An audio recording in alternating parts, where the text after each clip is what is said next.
All right, guys, I'm going to show you how to turn this into this. This is strong fiber that could be used for crafts, survival situations, all kinds of different stuff. My goal is to eventually make clothing out of this. So the process starts with knowing what this is, how to find it, how to propagate it, so that you can harvest enough of this on a yearly basis, and then turn it into this strong, fibrous material that a lot of indigenous peoples used for footwear. But I want to try and make clothing out of it. And I'm sure a lot of you creative people out there can find other things to do with it. So, with that being said, let's get into it. All right, guys, so this is a yucca plant. The leaves of the yucca plant are what I want to make clothing from. And to do that, I'm going to need to source a lot of these leaves without killing the yucca. So I'm going to have to propagate the yucca. And one of the best ways to do that is to just let it grow and then cut it back and place that somewhere else. So I got this from my brother's house. Just cut it with an axe. And you can tell the inside of this is also very fibrous. It's a very strong, sturdy plant. It's very hardy. And all you need to do is just cut it and lay it down, and it will root. The underside of this will start rooting, and it'll grow heads like these. This is one that my brother had already cut from his driveway and then laid back down in another area. And all these pups, all these baby plants started shooting out of the dead carcass. So I'm hoping to replicate that. Hopefully I can cut some of these heads off, or these pups off, and place them along the fence line here. They do like full sun. So this is another one. It doesn't have the pups on it. This is what it would look like originally just standing up.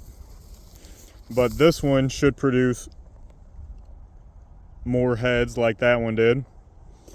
And then I'll be able to place that along this gate here, which is going to act as a boundary line from my parents' property.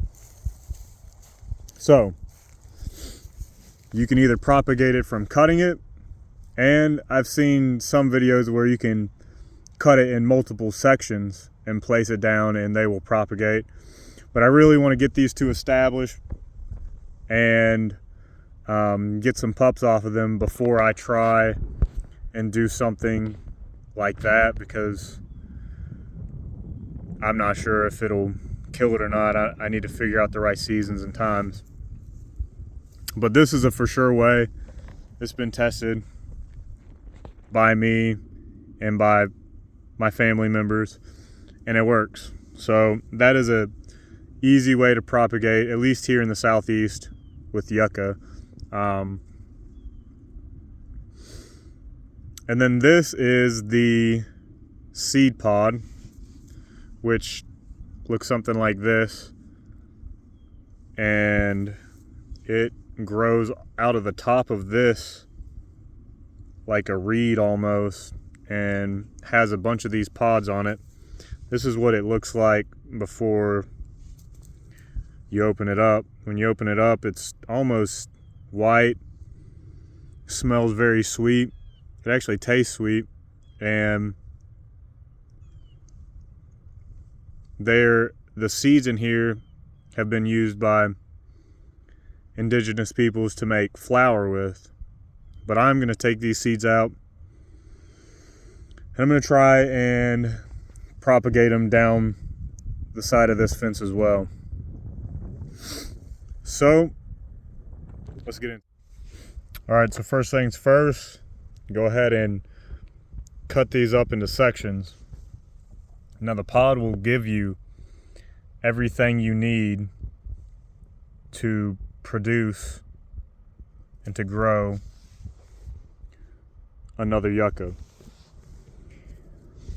So all I'm doing is cutting these into sections. This will give it a handful of seeds that I can plant in one area, and hopefully one of them will take. And I'm going to plant it at every post down here, and I'm going to plant it about 2 inches in.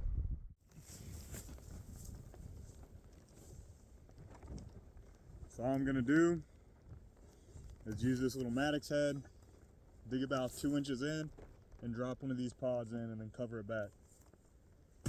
Make sure that wherever you place it, it's in full sun.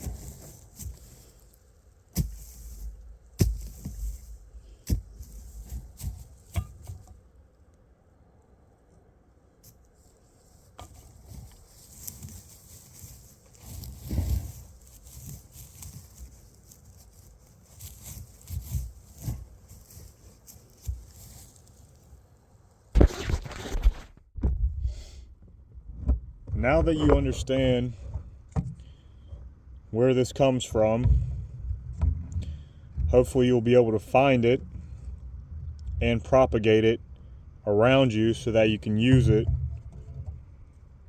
for your own benefit. So how exactly do you process it to get this fibrous material? It's a really simple step, and you really want to do it. I've found that you want to do it when it's green, but all you're going to do, you can use the edge of a blade. I have another knife that I actually use the back end, the 90-degree end of the blade, and honestly I think it does a little bit better. But this one, I like to go for this blade right here just because it's sharper. This 90-degree I've used for sparking ferrocerium rods and stuff like that, so it's not as sharp, but you can already see these strands of fiber.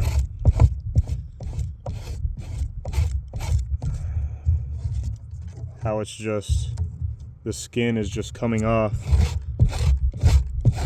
and exposing this fibrous layer on the inside.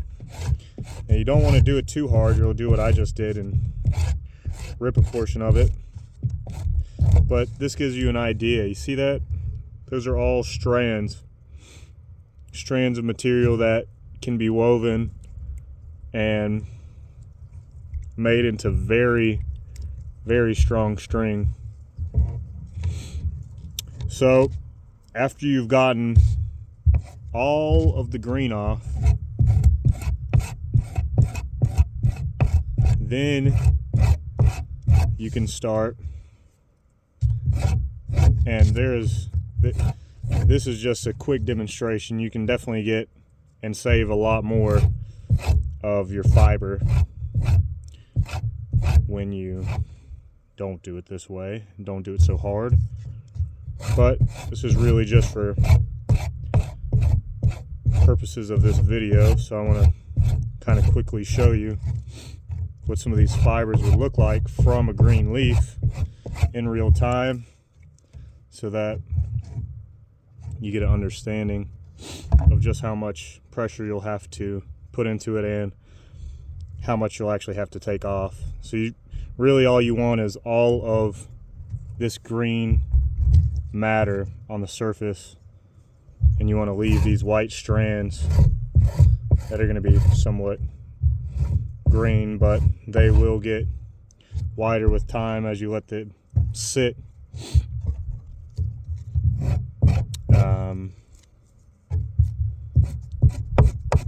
And this bottom part here is really thick and fibrous material, so it may not look the same as this where it's kind of spread out. It's going to be more densely compact, but all this is fiber through here as well. And I'm not going to use this part right here, so I'll just cut that off. And you can see, even with me putting a lot of pressure on this just with my knife, just how much it takes to rip this thing, to cut it. It's so densely compact, this fibrous material. So after you have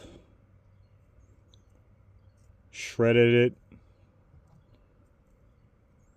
I would let it sit and let some of this matter kind of dry off, and then usually you can just shake it around a little bit, and like some of these pieces of green in here will dry up and just flake off,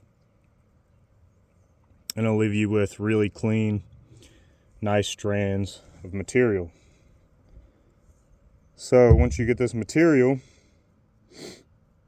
the next thing you want to do is make it into cordage so that you can put it on your loom and you can make clothing, or you could turn this into rope. I've made it into a whip before. You can do all kinds of things with this. It's just imagine it like any other thread that you could find online or in a store. But I feel like this thread is very strong, stronger than cotton. But that's just my opinion. That might not be true. But from my experience and how much pressure I can put on it, it seems to be the stronger. And once you understand this method of getting fibers from plant matter, you can start doing it with a lot of other things too. You don't have to do it with yucca. But I'll show you in an upcoming video how I can use this in my pottery to make some very cool raku designs with. So to make some string, and this is probably the most labor intensive process, cordage that is going to be strong enough to withhold you pulling on it and pressing on it and whatever else you might be doing with it. You're going to want to separate these into a thickness roughly half of what you want it to be. So the way to make this very strong and very tight, right now it's still strong right now, but once you do this technique, it will get a lot stronger. So what you want to do is you want to twist the fibers until it makes a little loop. See that? Twist the fibers until it makes a little loop. Then you're going to pinch that loop, and you're going to keep these two strands separated. The top strand you're going to twist again, and then you're going to come from behind and wrap the bottom over the top. And then you're just going to repeat the process. Seen online, there are some ways to make this cordage a lot quicker by making some different spinning tools that help you reverse wrap. This is what I think it's called. But I do this just from sitting and watching TV. I mean, things where you don't really need a lot of mental power, you could do this with and still pay attention to other things. But this cordage right here will be extremely, extremely strong. And the good thing about doing it by hand is you can make it a lot tighter than you could with using a tool. Or at least I think so. Maybe I'm wrong, maybe I haven't used the right tool yet. But this is how you make cordage with it. And you really just have to take your time with it. But this will not rip. You will not be able to rip this at all. And that's how you make string with it. And in some upcoming videos, I'll show you how to use this in your pottery for some different artistic designs.